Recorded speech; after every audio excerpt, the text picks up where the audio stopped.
She filled in as a hotel receptionist for a day, unaware she'd check in a millionaire who'd change her life. Under the flickering light of the front desk lamp, Emily's fingers danced across the keyboard, tried to make sense of the outdated reservation system. It was her first time working a hotel shift, and she was only there because her best friend, Jenna, had called 2 hours earlier, voice hoarse from fever, practically begging her to fill in.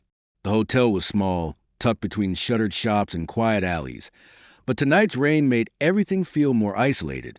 The door chimed. Emily looked up, startled. A tall man stepped in from the downpour, rain dripping from his black coat, shoulders slightly hunched, as if the weight of the weather mirrored something inside him. His dark hair clung to his forehead, and his eyes.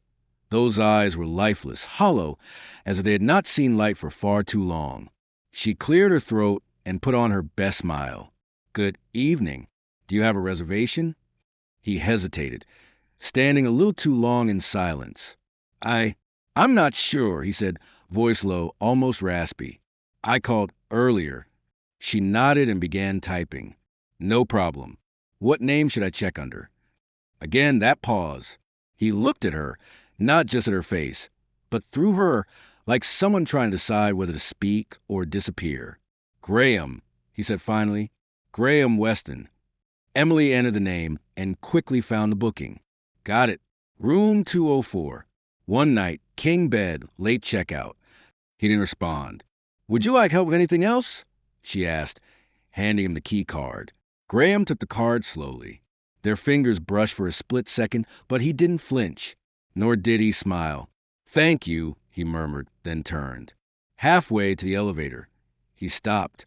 Emily watched as he stood still, back to her, unmoving for nearly 5 seconds. Then he turned his head slightly, just enough that she saw the side of his face again. His eyes, distant and empty, met hers for a second. Then he stepped inside the elevator and was gone. She exhaled. Something about him unsettled her, not in fear, but in sorrow, like watching someone drowning while still standing on dry land. An hour passed. The lobby remained quiet. Emily settled back into her chair behind the desk, idly scrolling through old magazines. Rain tapped gently on the windows, a steady rhythm that matched the ticking of the wall clock above her. Then something caught her eye. Outside, past the glass doors, barely visible through the sheets of rain, was a figure. She stood up slowly. No umbrella, no movement, just a man sitting on the metal bench in the small balcony garden outside room 204. He wasn't smoking. He wasn't on his phone. He was just sitting motionless, drenched, like he didn't feel the cold at all. Emily pressed closer to the glass. It was Graham. She glanced at the clock. It had been over an hour since he checked in. Still, he sat there, head bowed, shoulders sagging.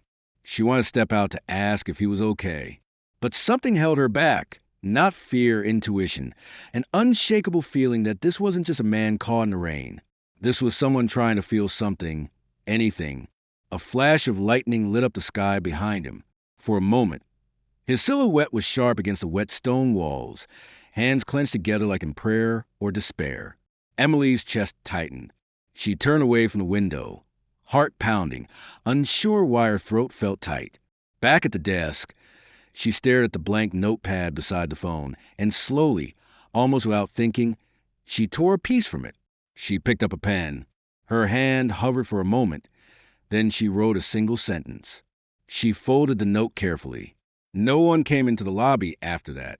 The rain fell harder, and Emily sat quietly, the folded piece of paper resting in her palm, waiting for the right moment. Emily did not sleep that night, even after her shift ended, even after the manager returned and thanked her with a tired smile, even after she walked the 12 blocks home with sore feet and damp clothes. Her mind remained stuck on the man in room 204, Graham Weston. She repeated the name silently again and again, as though it might unlock something. The way he'd stood on the balcony for over an hour in the cold rain, without flinching, it haunted her.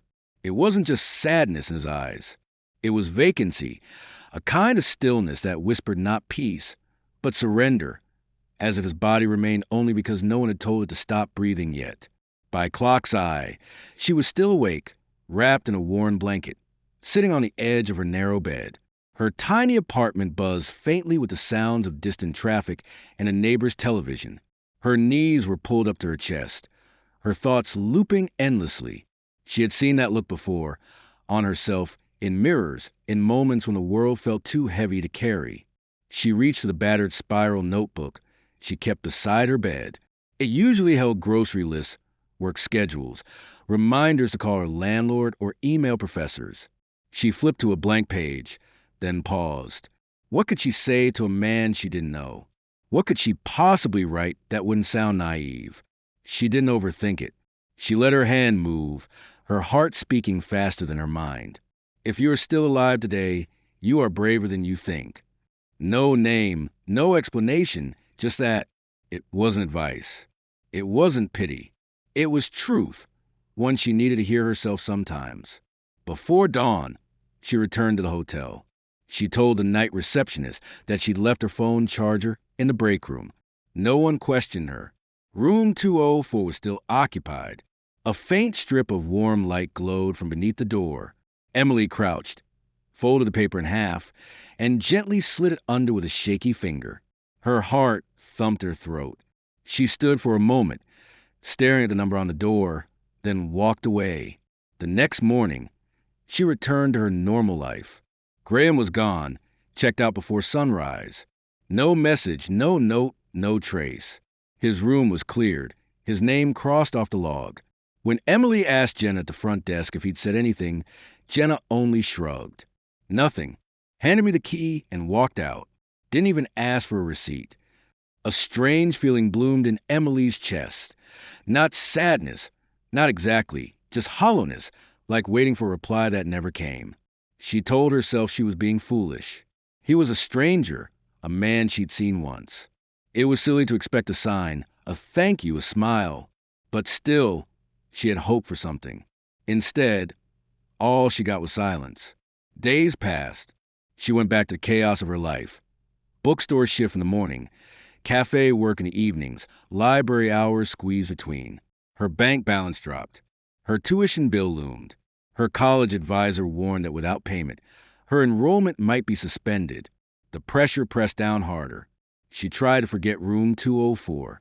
But sometimes, when she was closing the cafe alone, wiping down the counters to the hum of a floor fan, she would remember the rain-soaked man on the balcony, the one with eyes like doorways to nowhere. And she wondered, not constantly, but in quiet flashes, did that note matter? Did he read it? Was he okay? She would never know. But deep down, she hoped, desperately, silently, that those 12 words had held him just long enough, that maybe, just maybe, they had caught someone on the brink. 2 months had passed since that rainy night. Emily had folded the memory of Graham into a quiet corner of her mind, filed somewhere between fleeting curiosity and silent hope. Life had not slowed down. If anything, it had grown heavier. Tuition fees mounted. Her cafe shifts grew longer, and the bookstore had cut back her hours due to low sales. So when she opened her email one morning and saw a message titled Employment Opportunity, Assistant to Executive Director, she assumed it was spam until she read the details. Her full name was spelled correctly. The message mentioned a personal recommendation. The sender was a major corporation in the health tech sector, Etherion, a company she had only vaguely heard of from the news. She reread the email 3 times. She had never applied for this job. A contact number was listed. She dialed it with shaking fingers, half expecting a machine to answer. "Good morning. This is Catherine from Etherion," a cheerful voice said. "Is this Miss Emily Clark?" "Yes," she stammered. "We're delighted you received our message. We'd like to invite you for an in-person meeting with our executive director regarding the assistant position." "I think there's been a mistake," Emily said. "I never applied." There was a pause. "Actually, you were referred by someone who asked to remain anonymous for now." Emily agreed to the meeting, unable to explain why, her heart thrumming with unease and something dangerously close to excitement. 3 days later, she found herself standing in front of Therion's gleaming headquarters, wearing her best secondhand blazer and the only heels she owned. The lobby was polished marble and glass. Every step she took echoed. She was escorted to the executive floor. Wait here, the assistant said, gesturing to a door. Emily stepped inside. The office was flooded with light from ceiling-high windows, modern minimal, and at the far end, behind a sleek desk of black walnut, stood a man in a tailored suit, his back turned as he looked out over the skyline. He turned, and Emily stopped breathing. It was him, Graham, but not the man from room 204. This version stood tall, shoulders square, clean-shaven, hair neatly styled. His eyes still held depth, but now they were awake. He smiled gently. "Hello, Emily," he said. She blinked, stunned. "You? You work here?" "I run it," he replied. "Ether Ion was my company from the start.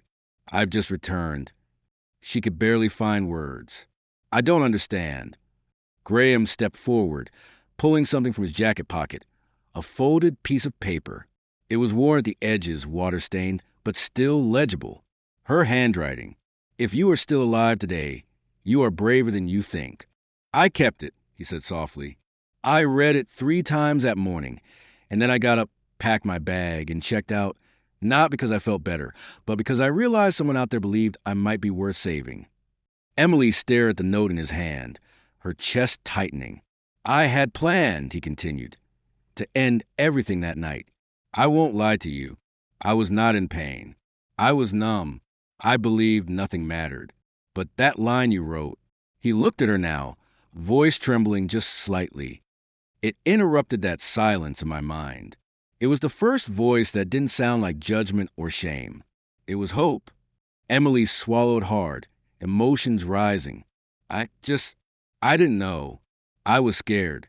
You looked like someone who needed to hear something real." "You were right," Graham said. "And I needed more than anything to hear that I was invisible." Silence fell between them, thick and sacred. Then he said, "I asked the hotel staff for your name. I didn't want to intrude, so I waited until I had something real to offer." He motioned toward the desk. "This position is yours if you want it, not as charity, not as repayment, but because I believe you belong in a place where your voice matters." Emily looked at him, really looked. He was still the man from that rainy night, but so much more. And somehow, so was she. Working beside Graham became the most unexpected routine of Emily's life. Each morning, she entered the towering Ether Ion building with a quiet resolve, and left each evening feeling like she had stepped into someone else's story. But it wasn't fantasy. It was real, and it was happening to her. Graham, now back in his full role as CEO, was nothing like the cold executives she had imagined from the outside. He was respectful, composed, but there was a warmth beneath his calm, a warmth that showed itself in small gestures. He brought her hot tea at exactly 3 p.m. every afternoon, chamomile, because he remembered her mentioning she didn't like caffeine. When it rained, he was already at the entrance with an umbrella, holding it above her head with that same quiet expression, like it was the most natural thing in the world. And every time she achieved something small, a well-organized file, a last-minute meeting arranged, he would smile and say, "Thank you, brave one." At first, she thought it was just a call back to the note. But after weeks of hearing it, the way he said it started to sound different, like a truth he genuinely believed about her. And every time she heard it, she stood a little taller. They developed a rhythm. He invited her once to a street food cart after work, a tiny vendor tucked between 2 buildings known for the best grilled corn in the city. She laughed when he didn't know how to eat it without getting chili powder on his shirt. He laughed too, full and real. On other evenings, they stayed behind in the company's small employee library, helping the volunteer staff reshelve books after hours. Graham never announced his presence there. He just rolled up his sleeves and sorted biographies by spine color instead of author name, grinning like a child when corrected. One night, as they walked out, they passed an older security guard struggling with his shoe. The sole had come loose, flapping awkwardly. Graham stopped without a word, knelt down, and used a spare roll of strong tape from his briefcase to bind the man's shoe tightly. "That'll hold for a few days," he said kindly, and patted the man's shoulder. Emily watched, heart clenched. It wasn't about status or performance. It was just who he was. Someone who noticed the unnoticed. Someone who remembered what it was like to feel invisible. And maybe, she thought, That's why he saw her. They began to talk more, not just about work, but about memories, childhood fears, what they wanted to be before life forced them into survival mode. But there was always a line neither crossed. It sat there, quiet but heavy, between their chairs and meetings, in the pauses between jokes, in the small silences after laughter. Neither of them acknowledged it, but both of them felt it. One evening, as they waited outside in the company's side garden, just a narrow green strip between buildings with two worn benches and a single cherry tree, Emily broke the silence. Her voice was soft. I used to sell bottled water in movie theaters. Graham turned, brows slightly raised. I wore a uniform 3 sizes too big. My shoes always squeaked when I walked. I dropped a whole tray once and cried in the break room for an hour. He said nothing, waiting. She looked away, fiddling with the sleeve of her cardigan. I never finished college, she continued. Couldn't afford it. Most days, I still don't know half the jargon people use here. I Google things when I get home. I rehearse answers before meetings. Graham's voice was low. You are doing more than fine. She smiled, but it didn't reach her eyes. I don't belong in a place like this. Not really. Then, almost like a whisper, she added, I'm just a girl who once sold water at the movies. I don't belong in your world. Graham turned fully toward her. His expression wasn't pity. It was something deeper, something careful. He opened his mouth to respond, but paused. Instead, he reached into his pocket and pulled out the same note she had written, the one he still carried, folded with care. He didn't say anything. He didn't need to. And in that moment, Emily wasn't sure she felt comforted or more afraid of how deeply this man could see her. It was late, well past office hours, and the building had fallen into a gentle hush. Outside the window, the city glowed softly, muted under the falling dusk. Emily and Graham sat across from each other in the small break room, half-empty mugs of tea between them. Graham looked tired, but not the kind of tired that came from long meetings or endless emails. This was a weariness born deep in the bones, the kind that settled in the soul. I owe you a story, he said quietly, eyes fixed on the swirling tea in his cup. Emily tilted her head, listening. You know I'm the CEO, he said, but you don't know why I wasn't here until recently. She nodded slowly. She had always wondered about the gap, the whispers around the office, the half-finished sentences and articles she had found online. He leaned back in his chair, the lamplight catching the sharp planes of his face. 6 months ago, a device my company developed, an advanced implant for post-surgical monitoring, malfunctioned during a routine operation. The patient died on the table. Emily's breath hitched.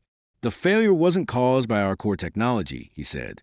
It was a defect in a third-party component, something we should have caught but didn't in time. He paused. The media didn't care about nuance. Headline screamed, Tech CEO plays God with human lives. Ethereum's gamble turns fatal. I became the face of greed, of arrogance, of reckless ambition. He swallowed. Investors fled. Our stock collapsed overnight. I stepped down to protect what little integrity the company still had. Emily sat in stunned silence. But that wasn't the worst part, he said, his voice dropping, almost a whisper. The brother of the man who died found me, waited outside the courthouse. He didn't scream. He just looked me in the eye and said, I hope you live long enough to feel the guilt I do every day. A long, still silence passed between them. That night, Graham continued, was the first time I didn't sleep at all. The guilt ate through me like acid. Not because I pulled the trigger, but because I built the gun and people trusted me with it. He looked down at his hands. I started drifting, walking through days like they weren't real. I stopped taking calls. I couldn't touch a prototype without shaking. I told myself I was a disease in the shape of a man. Everything I created hurt someone. Emily's eyes burned.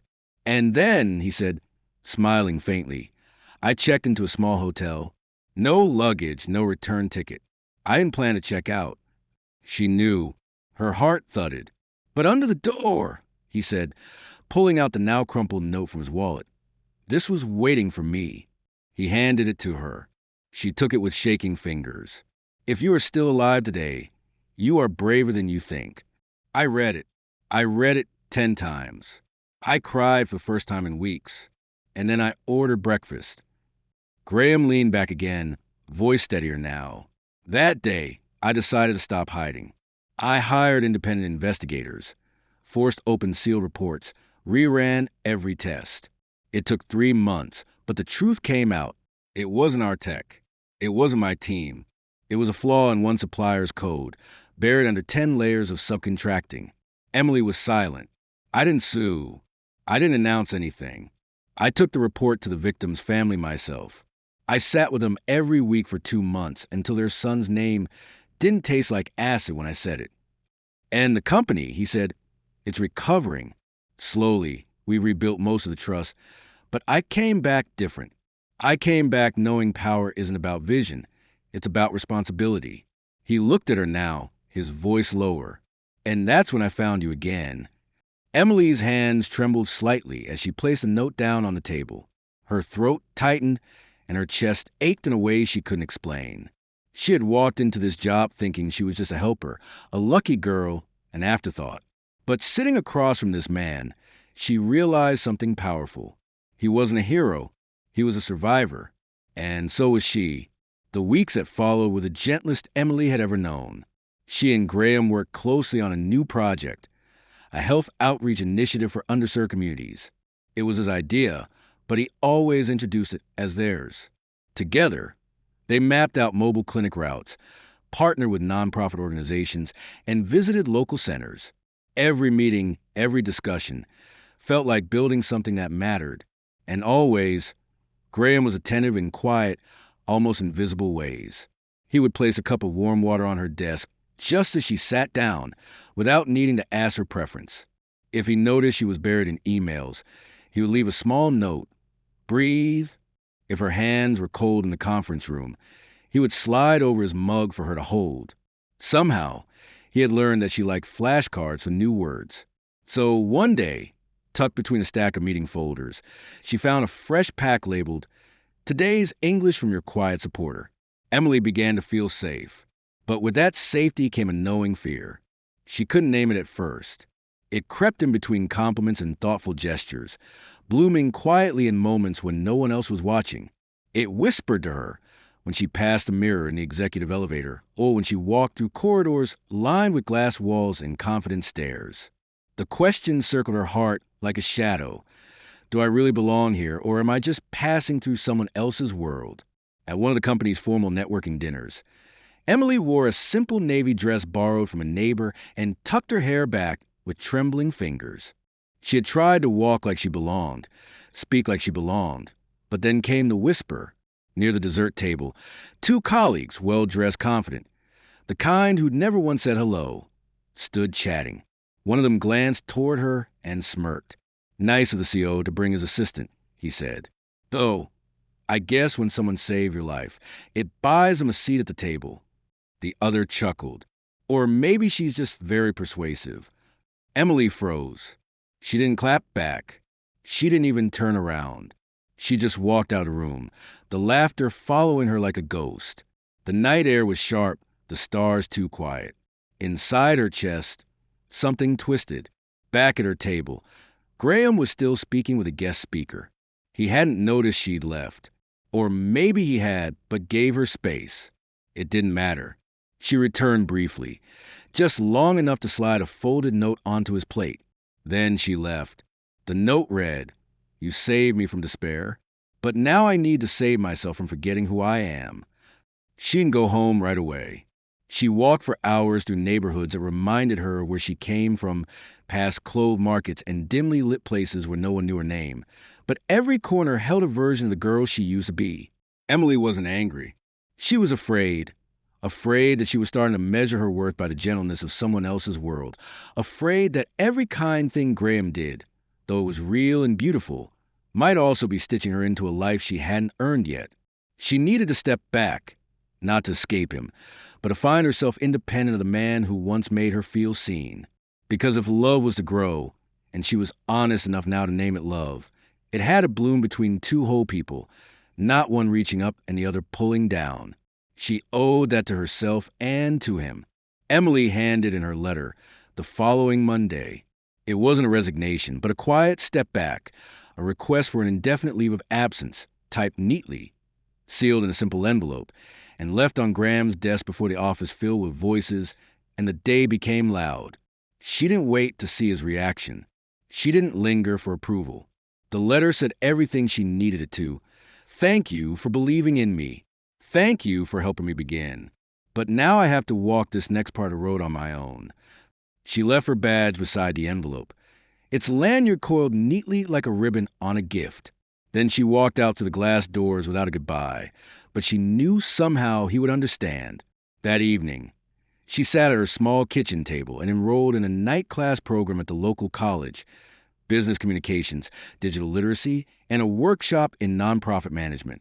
Her schedule became a map of sacrifice, tutoring children from 8 a.m. to noon, doing freelance data entry from home until mid-afternoon, then rushing across town to attend classes until 10 p.m. Her new apartment was modest, one room, no elevator, no balcony. But the rent was hers to pay, the furniture hers to choose, and the silence at the end of each day hers to keep. There were no gift from Graham, no favors pulled, no hidden strings. He had offered to help, quietly, respectfully, a scholarship here, a contact there. She declined, not out of pride, but purpose, because she didn't want to be built by someone else's kindness. She wanted to be whole, to come back to him not as a girl rescued, but as a woman who had rebuilt herself. He never pressed, and still his presence lingered. They messaged, not every day, but often enough, not with declarations of longing, but with small truths. Had to do a 5-minute pitch today. I didn't faint. Tried that ramen place you mentioned. Verdict, 7 out of 10. Needs more garlic. Found a word that means healing in progress. Will send later. It was strange, being apart yet held. It wasn't romance, not in the traditional sense, but it was something more durable, and somewhere between exhaustion and growth. Emily realized she wasn't surviving anymore. She was living. Each rent check paid, each child she helped read a paragraph without stumbling, each night she fell asleep on her own terms. It was all thread, weaving a life that finally felt like her own design. And still, some nights, when the city grew quiet and her textbooks were closed, she would open her journal and write. One entry, penned under the hum of midnight rain, remained her favorite. He waited at the edge of my storm, not to pull me out, just to hold the umbrella, if I ever turn back. If he's still there when I find my center, then we can begin again not from chapter 1, but from chapter 2, as two whole people who choose each other. 2 years passed. Emily stood before a packed auditorium, the lights warm on her face, the microphone gentle in her hand. Her blonde hair was pulled back into a simple twist, and she wore a navy dress that had once belonged to her mother. She didn't need a teleprompter. Her voice, once shy and uncertain, now carried clarity and quiet confidence. She had grown into her story, not just the one others told about her, but the one she had learned to tell herself. She was being honored for her work with a nonprofit organization that provided literacy programs and healthcare access for underprivileged women. The project had started with one borrowed classroom, 2 students, and a stack of donated books. Now it was a statewide network. Hundreds of women, mothers, survivors, daughters, could now write their names, understand prescriptions, ask questions without fear. As the standing ovation echoed through the hall, Emily looked out over the crowd. She saw familiar faces, students who had become volunteers, doctors who had once doubted her, now nodding with pride. And still, she felt her heart skip, not from nerves, but from something else, a sense that the moment wasn't quite complete. When the applause finally faded and the formalities ended, she stepped off the stage and into the crowd, shaking hands, hugging old friends, laughing with the women whose lives now intertwined with hers. And then she saw him, standing in the back row, away from the spotlights and cameras, dressed in quiet gray, his figure tall and composed, his hair a little longer now, a touch of silver at the temples. Graham. He hadn't reserved a seat at the front. He hadn't sent flowers or a message. He had simply come.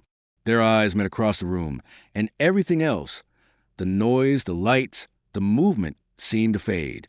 Later that evening, they found themselves walking together along the riverside, the same river where 2 years ago Emily had walked alone on a stormy night, lost in questions. The air now was cool, tinged with the scent of coming rain. The path was quiet, the city muffled in the background. The lamplight flickered on the water, like a memory returning home. "I never expected to see you today," Emily said softly. "I never stopped following your work," Graham replied, his voice calm. She turned slightly toward him, the corner of her mouth lifting. "You never said a word." "I didn't need to," he said. "You were already saying everything through what you did." They paused by a bench that overlooked the water. Emily traced the wood with her fingers, then looked at him. "Do you still have it?" she asked. Graham pulled out his wallet, careful and unhurried. He unfolded the worn, water-stained piece of paper, the same one she had slipped under his hotel room door so long ago. "If you are still alive today, you are braver than you think." Emily's breath caught in her throat. "You kept it all my life," he said, "because it gave mine back to me." He didn't propose. She didn't ask. But he reached for her hand, held it, and when he leaned forward to press a kiss to her forehead, it said everything words could not. Not a promise of forever, but a recognition and now of two lives that had intersected with purpose, not just in luck or need. In the weeks that followed, Graham returned to his foundation work, now mentoring young tech innovators in ethics and emotional leadership. Emily continued her outreach programs, expanding into rural health education for young mothers. They didn't move in together. They didn't need to. But sometimes, at the end of a long day, a message would appear on each other's phones, a single line. "Today, I am still alive. So I guess I'm still braver than I think." If this story touched your heart, reminded you of the quiet strength and kindness, or made you believe once again in second chances, then take a moment to reflect with us.